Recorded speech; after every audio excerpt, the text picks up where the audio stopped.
Kalau Anda ketemu dengan orang yang dia bilang dengkul saya sakit, sendi-sendi saya sakit, gak usah minum obat. Solusinya apa?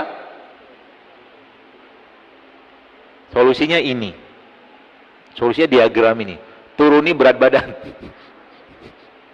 Kalau berat badan sudah turun, maka yang pertama, stres oksidasi pada sel akan menurun. Yang pertama, kalau stres oksidasi pada sel menurun, apa yang terjadi? Selnya akan kembali riang ceria karena nggak banyak beban.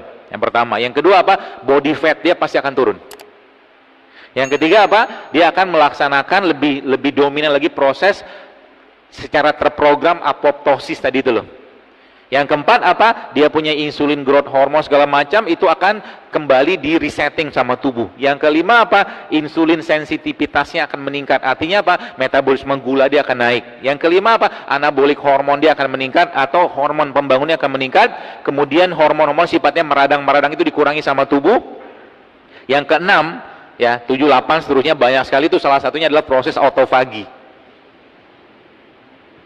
Makanya ya, Bapak Ibu sekalian, kan di sini Anda kerjanya kan di pesawat-pesawat tuh. Ya kan? Pesawat tuh kan ada apa, general overhaul lah segala macam gitu kan.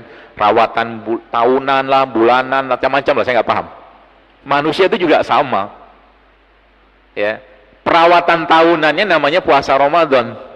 Tapi ingat, jangan lagi bebani badan dengan yang tinggi gula.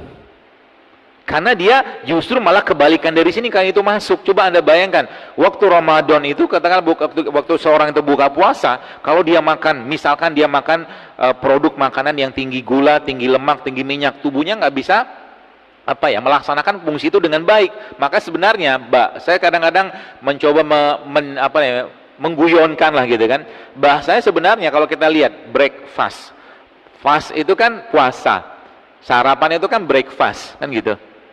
Nah, breakfast itu apa? Fast yang di break. Jadi setiap hari itu kita puasa sebenarnya. Kapan mulai puasanya? Waktu tidur.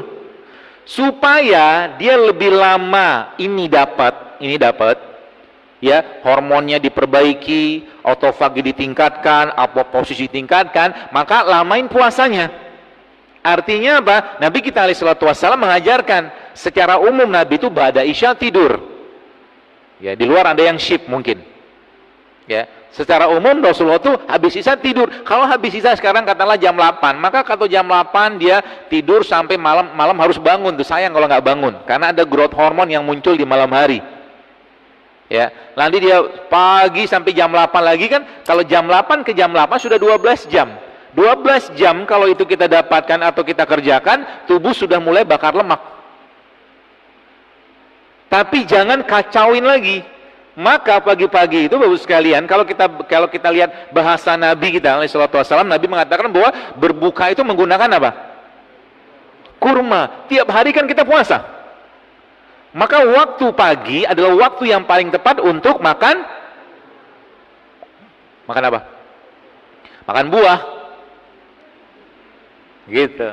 Karena kalau kita lihat situ, semakin lama, semakin diprolong puasanya, semakin bagus.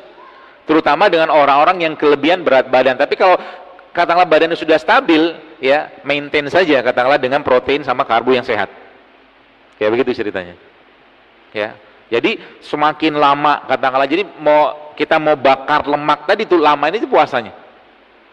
Kalau tubuh tidak punya cadangan glikogen, tidak punya cadangan gula, maka tubuh akan menggunakan cadangan dari lemak. Ceritanya begitu.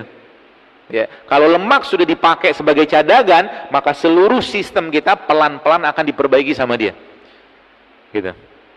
Apa yang terjadi tadi, yang tadi diagram tadi itulah seperti itu.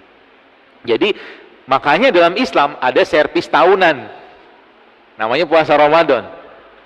Ya, kemudian ada servis 6 hari setahun, namanya puasa Syawal. Lanjut lagi ada namanya servis rutin 2 kali sepekan, namanya puasa Senin Kamis. Lanjut lagi ada puasa 13, 14, 15. Lalu lihat 13, 14, 15, lalu ada hadis Nabi mengatakan berbekam pada tanggal 17 atau 19 atau 21 adalah cara Allah, katakanlah adalah penyembuhan penyakit, kata Nabi. Ada urutannya semua itu. Ya gitu loh. Tapi yang wajibnya tadi 30 hari tadi. Tapi kalau yang sunnah-sunnah itu dikerjakan, bonusnya banyaknya luar biasa. Sangat banyak Ibu sekalian. Ya. Tapi untuk mengerjakan itu berat nggak? Berat. Karena berat Allah siapkan satu pintu khusus namanya Ar-Royan. Semakin berat suatu ibadah dikerjakan, semakin besar rewardnya. Bangun malam itu berat. Haji itu berat. Umroh berat, jihad berat. Tapi di situ ada pintu-pintu khusus yang Allah siapkan di surga nanti dengan amal-amalan berat kayak begitu. Ya. Makanya namanya puasa salah satu syariat yang sebenarnya sejak zaman nabi-nabi itu sudah ada. Ya, kalau kita katakanlah belum dapat hidayah untuk berpuasa, caranya gimana? Mulai biasakan untuk jarang atau sering-sering melaparkan diri, salah satunya, terutama bagi orang-orang yang kelebihan kalori.